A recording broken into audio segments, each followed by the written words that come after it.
Hello. Alors aujourd'hui, j'ai envie de vous parler d'un autre besoin humain fondamental, décrit comme un des trois besoins les plus fondamentaux par Carol Dweck. Il s'agit du besoin de prédictibilité optimale. Ça veut dire quoi? En fait, c'est le besoin de pouvoir créer du sens à partir du monde, ce sens venant d'une capacité à en observer les régularités.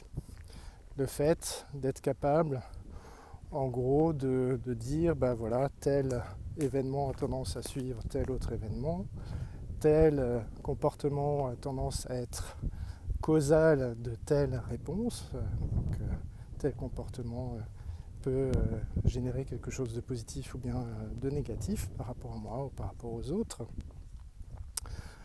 Voilà, donc on a besoin d'avoir un environnement qui est suffisamment stable pour qu'on puisse se créer ce genre de règles sur qu'est-ce qui précède quoi, qu'est-ce qui cause quoi. Et du coup, on va pouvoir adapter notre organisme et notre comportement aux règles qu'on a posées. Et on va pouvoir évidemment réviser les règles qu'on s'est fait dans notre tête pour prendre en compte éventuellement les choses qui ne collent pas à ces règles parce qu'elles étaient trop simples. Donc on va pouvoir complexifier progressivement notre modélisation du monde externe. Alors, le besoin, il dit prédictibilité optimale. Ça veut dire quoi optimale?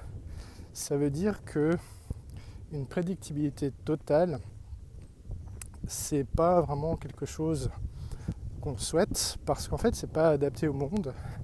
Notre monde et nous-mêmes, nous sommes changeants. Donc, notre besoin a été sélectionné pour prendre en compte cette réalité. Et donc, notre cerveau, il est câblé aussi pour quelque part rechercher de la nouveauté. Donc quelque chose qui serait trop prédictible, trop routinier, nous rendrait un peu inadaptés. Et donc on a besoin de aussi tolérer de la nouveauté. Et ça active notre système de la récompense. Donc, comment ça se passe pour un jeune enfant?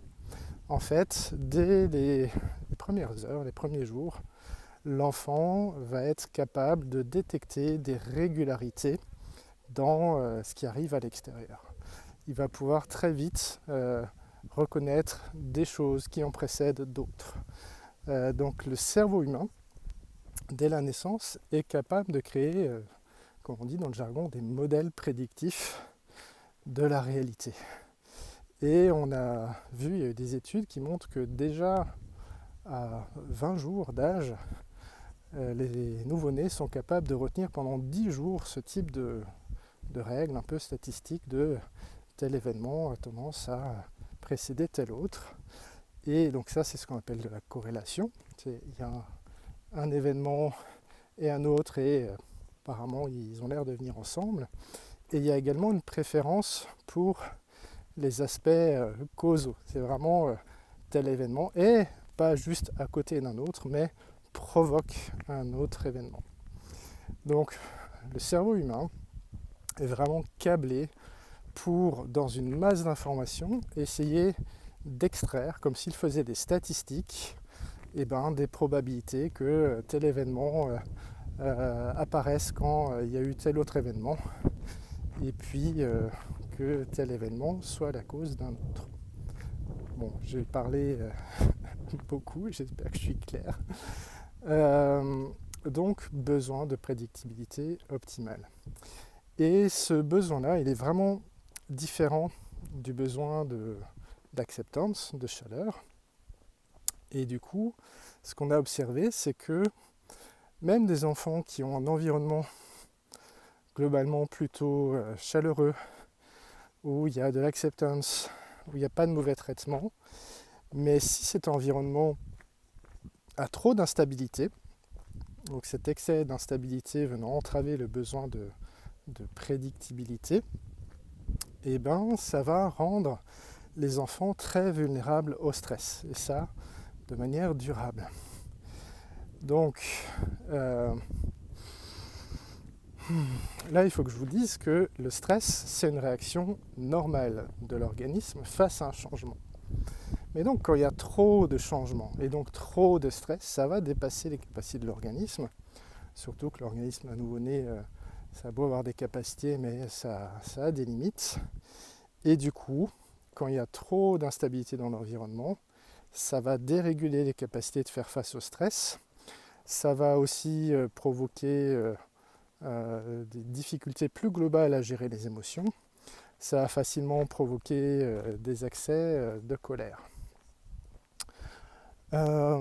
Quoi d'autre? Il y a eu aussi des études sur les animaux qui montrent que les animaux ont tendance à préférer des punitions, donc vraiment des choses très désagréables.